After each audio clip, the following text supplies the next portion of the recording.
Pressure at 40 pounds. Pressure at 40. Let's go to cruise.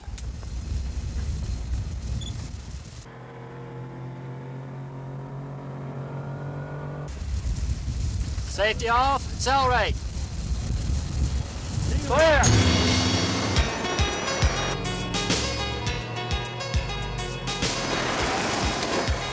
These American hang glider pilots are winched up to an altitude of some 2,000 feet.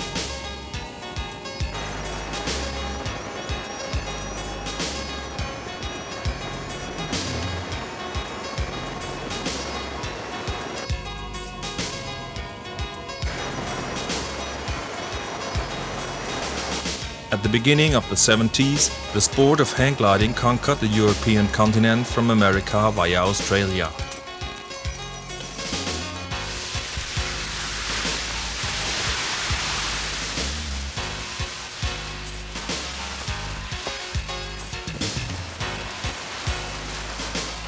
Paragliding became as popular as hang gliding within the last few years.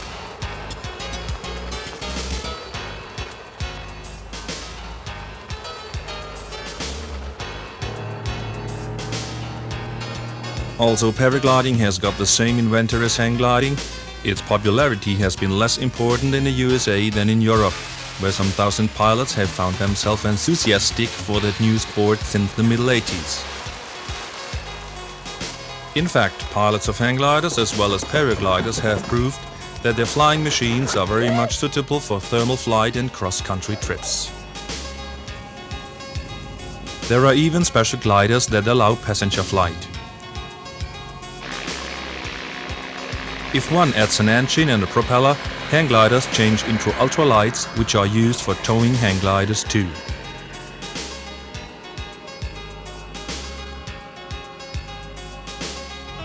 Not only do competitions encourage the pilots for best sportive results, but also give wings to the participants' fantasy.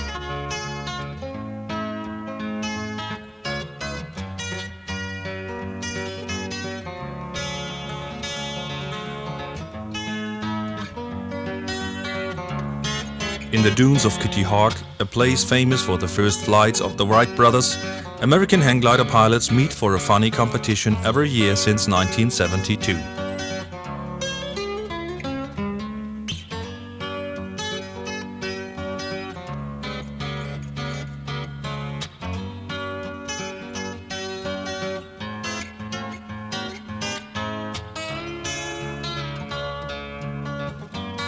Doing ground skimming, they remember the times when, during the 60s, a handful of enthusiasts made their dream come true with the slogan, "Go low and slow."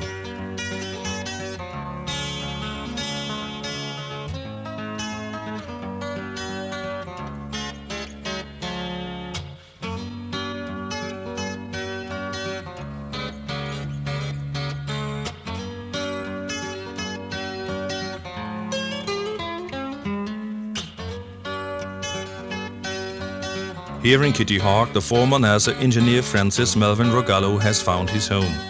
His friends have dedicated him a little monument.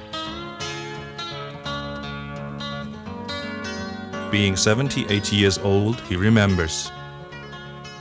In 1945, I decided it would be a good idea to try to make some airplane wings like boat sails, so they would be cheaper, more rugged, and could be folded up for storage or transportation.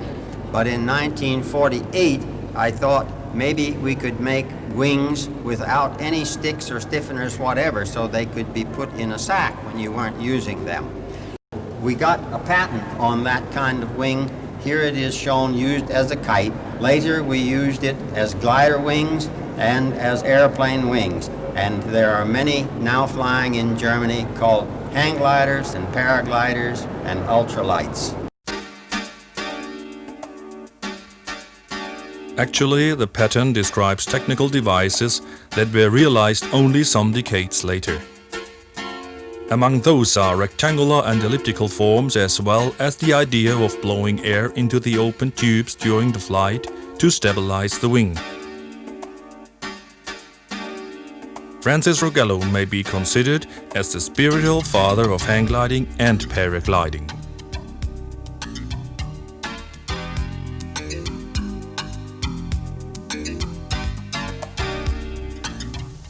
Francis Rogallo's research on flexible wings began in 1948 with this little model of a kite. It was new, it was a little bit stiffer than it Yes. His wife Gertrude sued the original model of our today's hang gliders of rests of chins. The Rogallos tested it in their own homemade wind tunnel in the family's kitchen.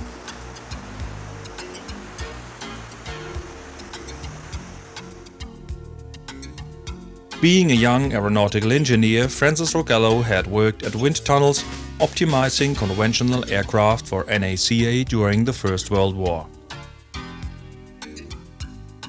He now wanted to get the attention of experts and the industry for his research with flexible wings. But among those who considered his invention as toys is his own office too, unfortunately. The Rogallos go on doing research on the project in their free time.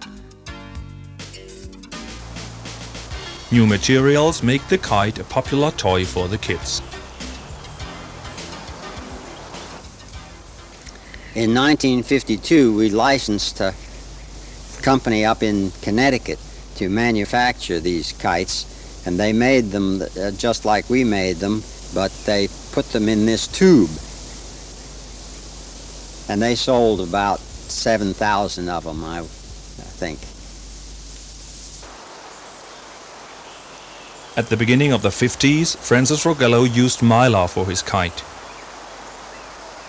He was the first working with this new material for industrial production.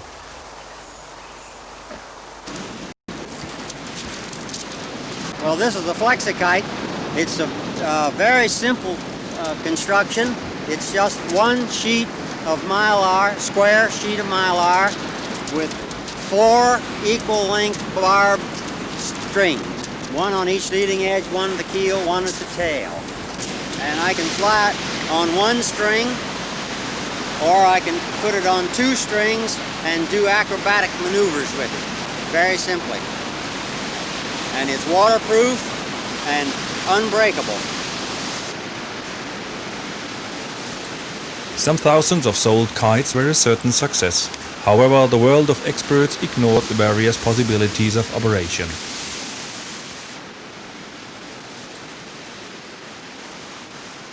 In 1957, the American nation was hit by a serious stroke. The Soviets had won the first round in the race for space in launching Sputnik 1 and Sputnik 2. Right in a hurry, the National Advisory Committee for Aeronautics, NACA, was absorbed by the National Aeronautics and Space Administration, NASA. Suddenly there was interest for unconventional ideas. Again, Francis Rogallo offered his 10-year-old concept. The revolution came with the support of the German expert Werner von Braun, who was a manager of NASA. Dr. Werner von Braun visited Langley about 1960, and we told him about flexible wings and showed him this little model. He thought flexible wings might be a good way to bring boosters back to dry land.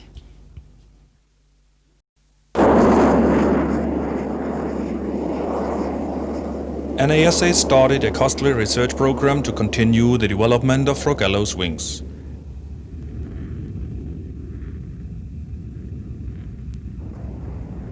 As there were still skeptics who didn't find the idea of an all-flexible wing acceptable, the wing's flight characteristics were examined during normal flight and during re-entering into the atmosphere with semi-rigid constructions first.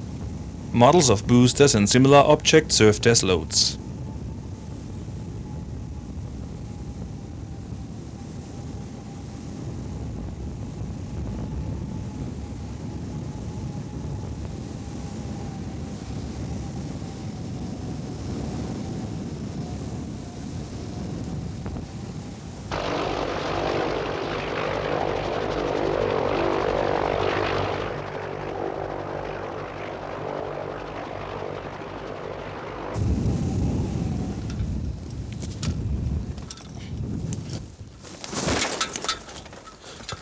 For his research, Francis Rogallo was enabled to use the world's biggest wind tunnel. In this Langley full-scale tunnel in the 1960s, we tested flexible wings large enough to carry people.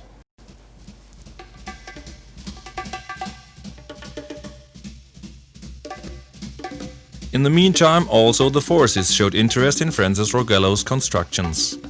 A special measuring instrument was mounted on a semi-rigid Rogallo wing to filter air particles of the atmosphere during a glide from high altitude.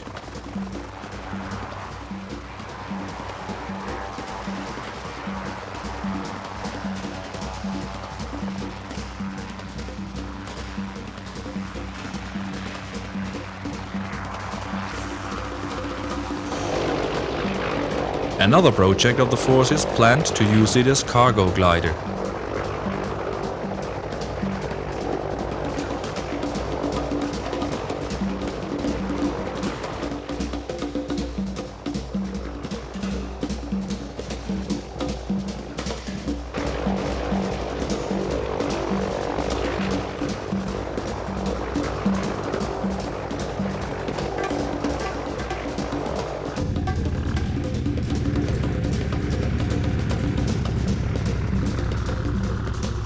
A foldable construction made of inflatable tubes proved suitable for bringing down heavy loads.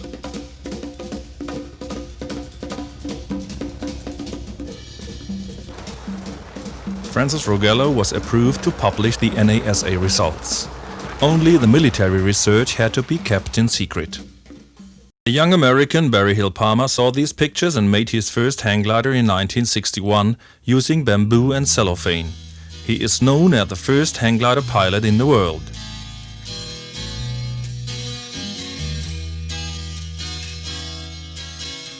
Only a short time later, Thomas Purcell is supposed to create the first towing hang glider for use on land and water.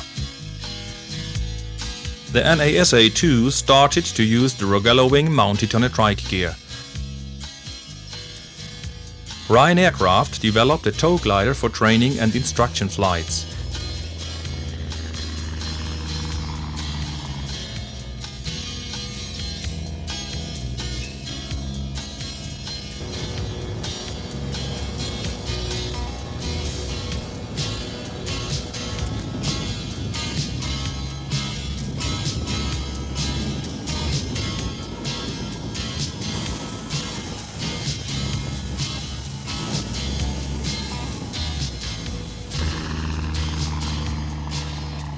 Equipped with an engine, the glider became a means of transportation with aerodynamical control that carried loads up to 2,000 pounds.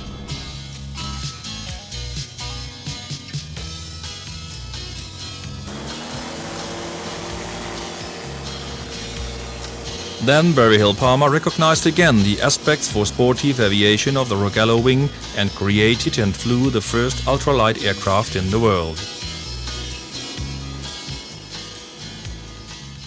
NASA's Gemini program prepares the landing on the moon that President Kennedy had announced until the end of the 60s. Francis Rogallo and his team flight-tested models and full-scale space capsules in order to prove the concept of re-entry into the atmosphere and glide down. Astronauts began to do tests during flights with the new system. Finally, NASA experts think about all flexible wings that had been the real aim of Francis Rogallo's research. The wing was optimized in wind tunnel tests.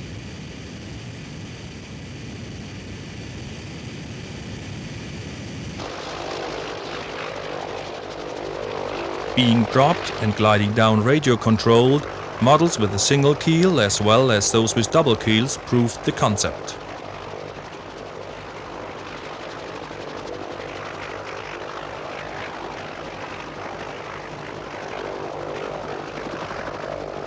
Demonstrations during an air show showed the astonished spectators the wing circling for minutes in thermal upwinds.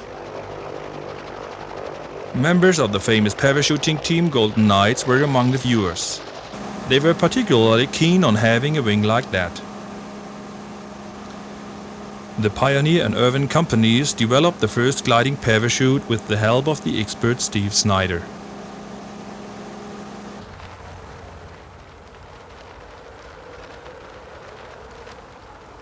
Francis Rogallo found his idea of a simple and low-cost aircraft realized and kept on doing experiments in his spare time. In the middle of the 60s, he was seen on the beach of Kitty Hawk observing his daughters Carol and Frances, who flew for minutes in the constant wind there as test pilots. After a short time, paragliding became an attractive leisure for the kids of the neighborhood.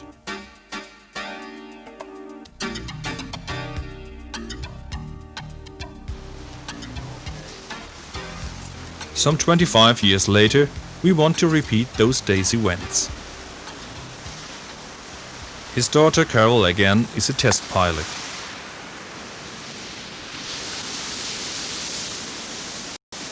Francis Rogallo has mounted control strings at the nose of the kite to avoid uncontrolled stalls.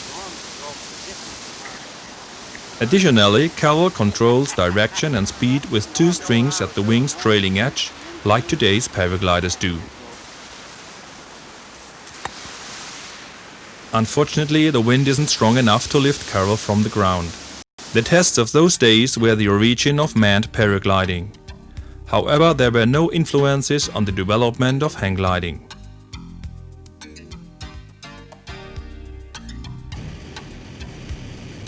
In the meantime, NASA used rigid and semi-rigid wings only for tests with models of space gliders that were the forerunner of the Space Shuttle. Wind tunnel research is being done to explore the method of a safe bringing down the gliders after their re-entry into the atmosphere.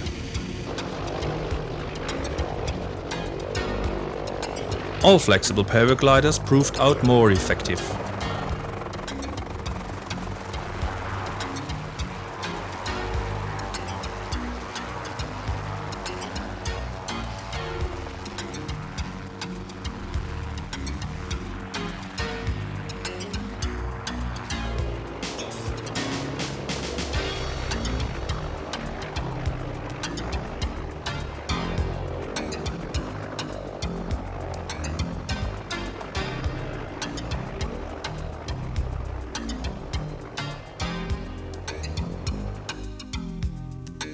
The Apollo moon landing program does not give regard to the reusable Space Shuttle. The problem is a safe landing of the heavy command module. Francis Rogallo's team had to ensure that the paraglider was able to set down heavy loads. Sewing machines weren't suitable for processing these materials, so the layers and reinforcements had to be welded galvanically.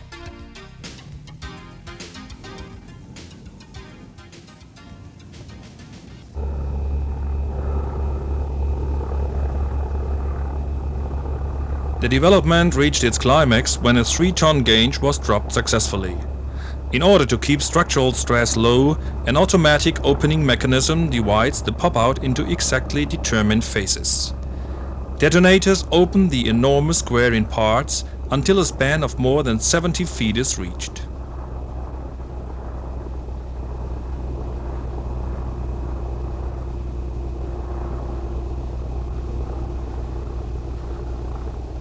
This double-keeled paraglider had a glide angle of 1 to 3.5. That means it is able to glide to a point some 35 miles out from an altitude of 10 miles.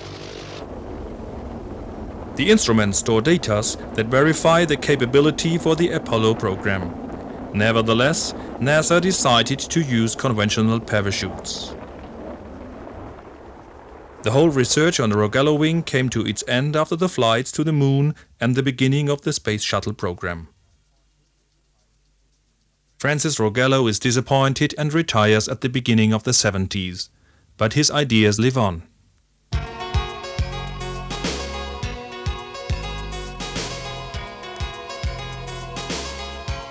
Hang gliding pioneers like Bill Bennett, Bill Moyes, Dave Kilborn, the Wills brothers, Chris Price and many more involve an unexpected creativeness.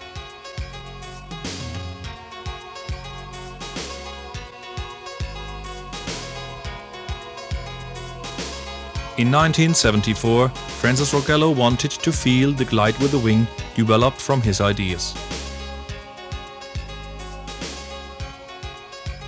He learns to do hang gliding during a course with Pete Brock at Torrance Beach and states that he could be very satisfied about the success of his decade-long work.